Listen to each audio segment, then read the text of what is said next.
Good morning, everyone. Good morning. I'm with my colleague Xander. How are you doing, Xander? Yeah, I'm doing good, thank you. Looking forward to a busy day. I was saying it looks like Xander's in a lift today. He's actually in the conference room in our office. It just looks like a lift. Yeah, it's a busy day in the office. It's hard to find a room to speak in without buzzing in the background. So yeah, I've had to sit in this windowless conference room. Yeah. Well, it is definitely a busy day. We've got, a few things to talk about that are on our front page this morning. So the first thing that caused a lot of hilarity yesterday was a quite special interview with Michael Gove on the cost of living crisis, where several people, including Dan Walker, were quite concerned about him afterwards, after he sort of descended into a number of different accents as he sort of mocked people's calling for an emergency budget. What did you make of that, Xander? It was a bit odd, wasn't it? Are you okay?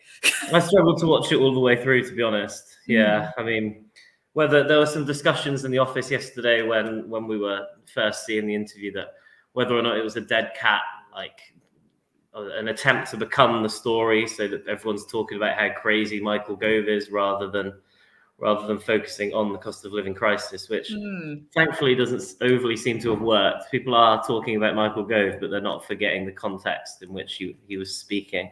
Yeah, absolutely. I can sort of understand that they're trying to create a distraction, but no, I think that would only work for about 5 minutes, I would imagine.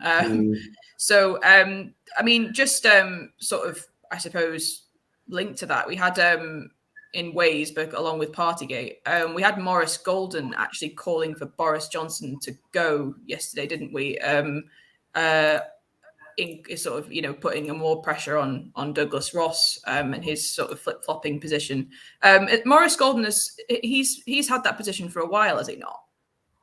I think realistically, I don't think the Scottish Tories in the back rooms where they're talking about what they're going to say in public are overly supportive of Douglas Ross's U-turn on the calls for Boris Johnson to resign. I think they were probably more comfortable as a party with that position. I mean, we saw some analysis of the polling after the council elections that showed that I think it was 12% of Tory voters answered that Douglas Ross's flip-flopping on calls for Boris Johnson to resign are what led them to not vote for the Tory party in that situation. We saw Douglas Ross tweeting afterwards that Tory voters had stayed at home. I mean, the silent majority that he claims to represent, who don't seem to vote or maybe even exist.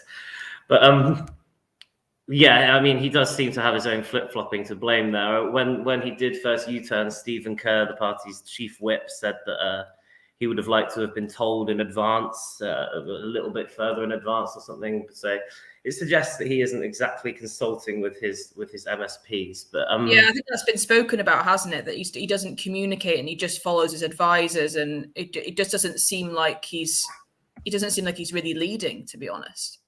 Yeah, and I mean, if Douglas Ross is a lightweight, which is obviously what he got called by Jacob Rees-Mogg when he called for Boris Johnson to resign, Maurice Golden is a featherweight lighter than a lightweight. I'm not a boxing expert, but let's just say yes, I think so. He's I mean, there's only about 3 or 4 Scottish Tories, maybe 5, without a front bench position, and Maurice Golden is one of them. So right. I mean, he can call for Boris Johnson to resign all he likes, but it's not going to happen. Yeah, I know what you mean. We also had coming up yesterday, I think it was Lee Anderson, who went on a bit of a sort of quite shocking sort of rant about food banks and sort of denying that there was any sort of massive use of food banks, and saying that what the problem is that we have generation after generation who cannot cook properly and cannot budget.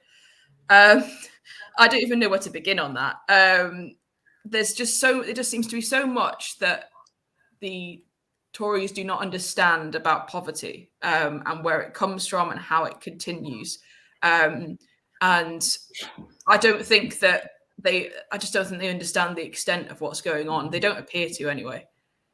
I don't think it's overly fair to only extrapolate to the Tories from Lee Anderson's rant. I mean, let's not forget that just a few years ago he was a Labour representative.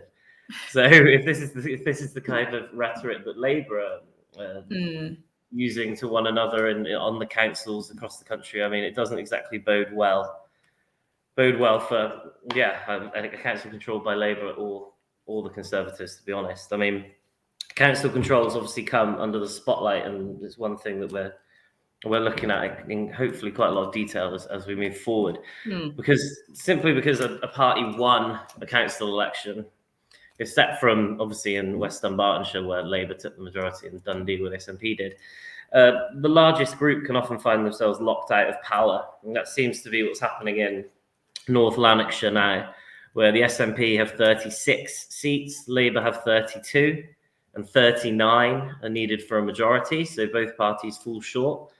The only way that Labour can get that majority and have the votes needed to form a minority administration would be with the support of the Tories on the council.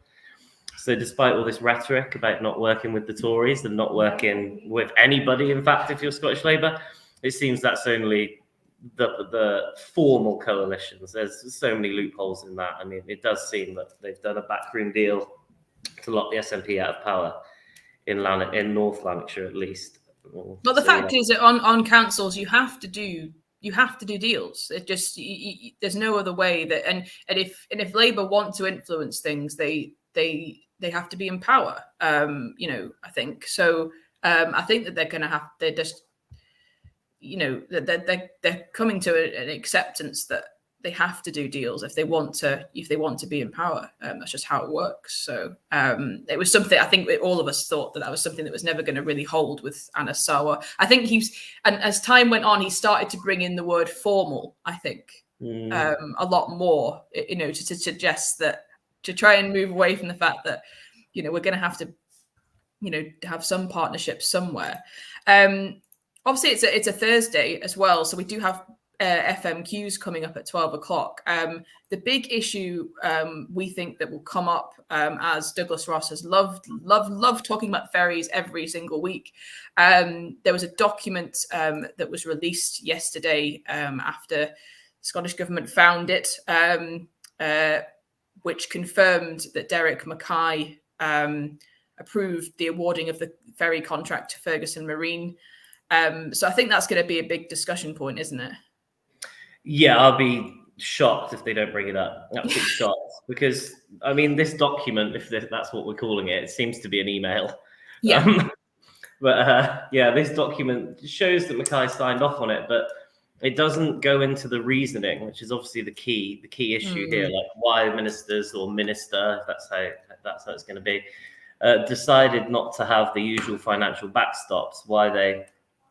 Even 1 year after this deal was signed off, the Scottish Government was raising concerns that the shipyard wasn't moving fast enough, that it wasn't going to meet the deadline. So it seems crazy that such concerns would have been raised so soon after the awarding of the contract and not have been raised before the awarding of the contract. So, I mean, Audit Scotland are saying there's still questions to answer around the reasoning for the awarding of the contract. So I imagine there's going to be a lot of focus on that, a lot of cover up. Where's the documents rhetoric that we've been hearing recently? Yeah, and I think also that I'm surprised if the rhetoric didn't return of Derek Mackay isn't here anymore, and are the Scottish Government kind of still dodging things because he's not there when he's the guy that approved it. Jenny Gilruth said that it shows the decision was rightly and properly taken by then Transport Minister Derek Mackay. And I think they might end up having to explain why it was right and proper, what was behind that. Yeah, I think she might mean... is that it's right and proper that the Transport Minister signed it off. But I also think, well, was it right? Well, she's saying it's a transport decision signed by the Transport Minister. So, yeah, I mean, it's slightly weaselly worded, isn't it? But, we'll see about that when it comes to FMQs. So, just on a slightly less serious, a slightly more fun note, I mean, we were looking at the royal visit to Glasgow yesterday, and I believe they're here today as well. And the Duke went out on the streets of Glasgow and asked people just how they felt about the royal visit. And I think we can actually show that video, can we? Hopefully. So there's better ways of spending the money. No comment. Don't let your stepmother be queen. I didn't even know it was happening. I had no idea they were even coming. When is it happening? It's good that there is people that feel they can relate to them, but personally I don't. I don't know if they're here for a good time, they're here for a good time. William and Kate are coming to Glasgow today. What do you think? You better not ask them. Who's coming? William and Kate. Wow, what a great mixture of Scottish responses to that. That was brilliant. Yeah. I like the guy that says if they're here for a good time, they're here for a good time. That's very diplomatic. Yeah, I also like the guy that was just like, well, some people can relate to them, but personally I can't. That was excellent. Well, on that note, we better get back to work, I suppose. So absolutely, yes. Thanks for tuning in, everybody. Thanks everyone.